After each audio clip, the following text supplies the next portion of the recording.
नमस्कार, मी शर्मिला किचन होममध्ये आपलं मनापासून स्वागत आहे। तर आज आपण बनवणार आहोत चॉकलेट पॅनकेक। चॉकलेट पॅनकेक म्हणलं की लहान मुलांच्या आवडीचा विषय आहे। लहान मुलांच्याच काय, लहानांपासून ते मोठ्यांपर्यंत सर्वांनाच आवडणारा हा चॉकलेट पॅनकेक बनवून तयार होतो। अजिबात त्यामध्ये अंड वापरलेलं नाही आहे, पूर्णपणे वेज आहे। बघू शकता तुम्ही, खूप सुंदर असा हा लागतो चवीला। चला मग रेसिपी सुरू करूया।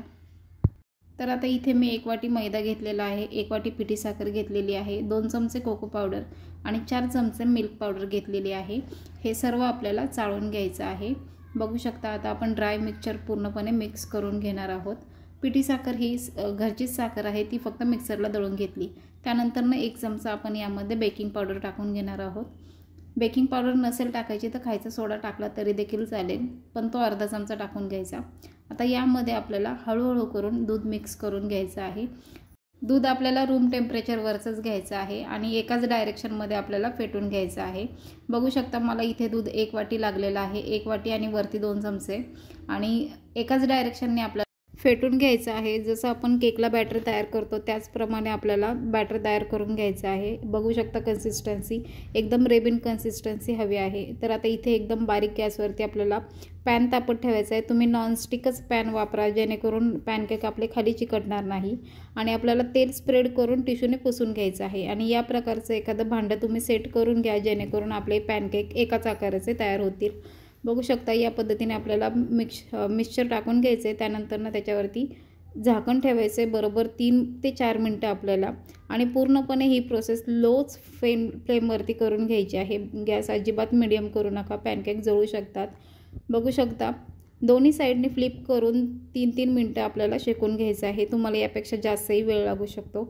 आपला पहिला पॅनकेक तयार आहे। याच पद्धतीने आपण बाकीचे पण पॅनकेक तयार करून घेऊया।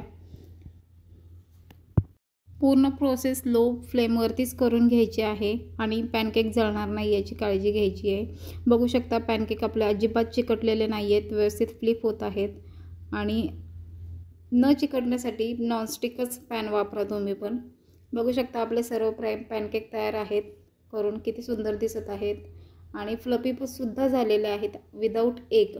आता इथे मी डार्क कंपाऊंड चॉकलेट घेतलेलं आहे 50 ग्रॅम, ते आपल्याला डबल बॉयलर पद्धतीने आपल्याला मेल्ट करून घ्यायचं आहे। आणि याच प्रकारे पूर्ण पॅनकेकला आपल्याला मेल्ट करून घेतलेलं चॉकलेट लावून घ्यायचं आहे, पूर्ण स्प्रेड करून घ्यायचं आहे। बघू शकता किती सुंदर दिसत आहे। त्याच्यावरती दुसरा पॅनकेक लावून घ्यायचा आहे।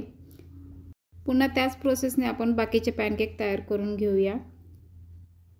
बघू शकता किती सुंदर दिसत आहे। आपले सर्व पॅनकेक तयार आहेत। एवढ्या बॅटरमध्ये मीडियम साईजचे 6 ते 7 पॅनकेक तयार आहेत बनवून। मी इथे 2च बनवून दाखवलेले आहेत आणि यामध्ये अजिबात आपण अंड वापरलेले नाही आहे, तरी एवढे फ्लफी झालेले आहेत। एकदा हे पॅनकेक नक्की तयार करून बघा, 100% तुम्हाला आवडणार ही माझी खात्री आहे।